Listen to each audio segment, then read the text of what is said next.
How to correctly progress in the gym. Should you just be adding more weight? Because we know that if you're not progressing, that means you're not continuously building more muscle. And of course, as entrepreneurs, we continuously want to progress and grow and advance, and therefore, we have to continuously be challenging our muscles more. But is just adding more weight and more weight and more weight the answer? Well, maybe not. In this video, we're gonna cover all of this in depth. But before we do, click the subscribe button below, because on this channel, you're gonna learn how to lose all the weight you want and build a strong, ripped, high-performing physique that goes along with your business success.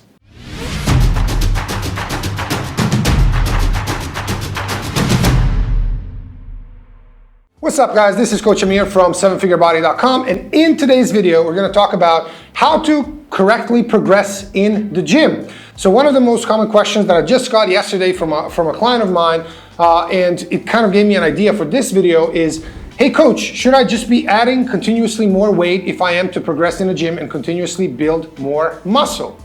Now the answer is no, that's not what I suggest, just continuously adding more weight. And this is exactly opposite of what you will probably hear out there, coaches saying that, hey, just put 5 pounds more on that bar every single week. Well, first we know that it sounds wonderful. Hey, we're just going to be adding 5 pounds every week, and then after 5 years of lifting, we're going to be benching 5,000 pounds. Of course, we know that that's not really how it works. Of course, it never is. And if anybody's just tried that, just continuously add more weight, usually they just get injured at the end, or very quickly that actually get injured. So that's not the way that I suggest to progress. The way I suggest is actually takes into account that somebody's been lifting for a while, and the number one thing, and even for a beginner lifter, this is probably more important for the beginner lifter, simply because the chance of injury when your form is not perfect yet is very high.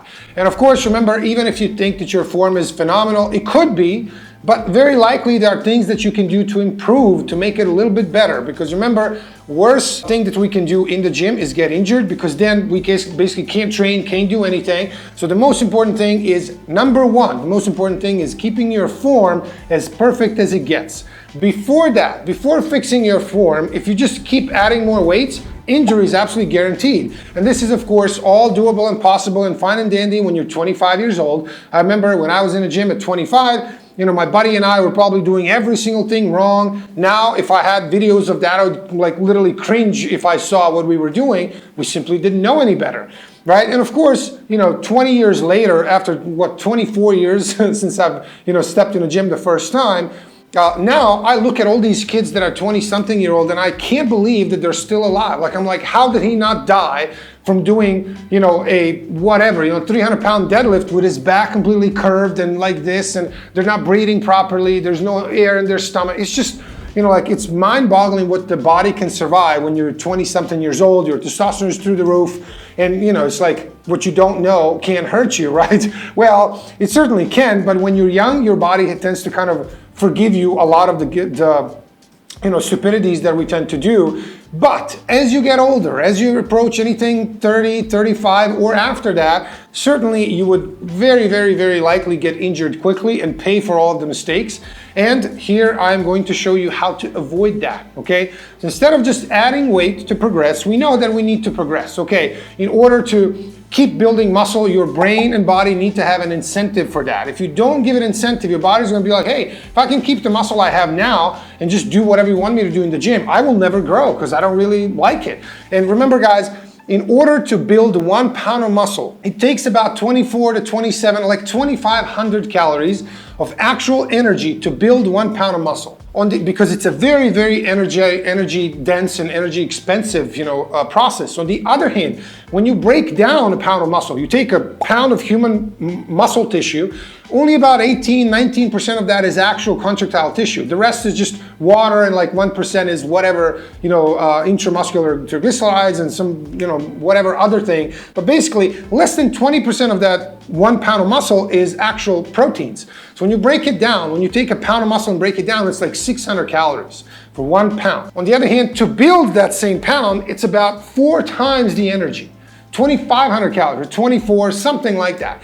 So basically, your body really does not like building muscle from any standpoint. It doesn't like building it from the fact that you really have to push things and be very uncomfortable. You have to get out of your comfort zone. And now they say everything you want is outside of your comfort zone. Sure it is, especially when it comes to building muscle. You really have to push and like be, challenging those muscles in order for them to grow. The body doesn't like it because the body's just like, hey, don't give me any discomfort or anything that hurts. I don't like that. And on the other hand, energetically, meaning from the standpoint of food and nutrition, it also doesn't like it because it costs a lot of energy. It's like 2,500 calories. So your body does not like building muscle. You really have to push it and go outside of the comfort zone a lot to actually give the incentive for your body to build muscle. On the other hand, once the muscle is there, the body loves it because all the benefits come from actually having more muscle. Stronger immune system, you look better, perform better, you actually have more strength. Remember, bigger muscle is always stronger muscle. All right, guys, so finally, how do we actually progress? So the number one thing that I suggest is add more repetitions. Very simple. If you're doing 3 sets of 10 with a certain weight and you come close to failure with every set, so it ends up being first set 10, second set 10, third set 9 reps, try to push that to 12 repetitions. Okay, so just do more repetitions is the number one thing that I suggest you progress on. Number 2, once you've done that, so let's say you're doing 3 sets of 10 and then you increase, and now you're at 3 sets of 12-ish for each. Okay, add another set. So the first thing, add more reps. Number 2, add more sets. So just add another set to that, so increase training volume. Only after that is done, the third thing that I suggest is actually add more weight. Of course, all of this is predicated on you actually focusing a lot of time and energy and effort into making your form as perfect as it can be. And this is actually why to my clients I say after 3 or 4 months of working together, you will be able to go to your children's school and basically teach how to do a perfect textbook basic 5 movements that you need to know: squat, deadlift, horizontal push and pull, vertical push and pull, and maybe, lunges. But basically lunges are not these other movements, are the basic movements. You need to be absolutely perfectly executing those because really all the exercises out there, except for the, small ones like shoulders and arms and calves, are really just a combination or a variation of one of these 5 movements, okay? Squat, deadlift, horizontal, push and pull, vertical, push and pull. Okay, so 6 movements, right? So that's basically how I suggest you progress. Add more reps first, add a set second, and then only third thing is add more weight. So don't just, start by, hey, let's try to add more weight all the time, because it's simply just not gonna work. It's probably gonna get you injured. And of course, all of this, none of this matters if your form is not correct. This is, I can't, say this enough times. We really, really, really have to focus on your form. So guys, hope you liked this video. Hope you find it helpful. If you did, please click the like button below. Also hit that notification bell. And if you haven't already, subscribe to this channel, because on this channel, you're gonna learn, as you can see, all the no BS information, exactly what you need in order to lose maximum amount of fat and build maximum amount of muscle. And one last thing, I would love to know what you guys think about progressing in the gym. Do you agree with what I said here? Do you have some other thoughts? Please let me know in the comments below. How did you progress in the gym so far? And what are your thoughts generally on what is the best way to progress? Let me know in the comments below, and I'll see you guys next time.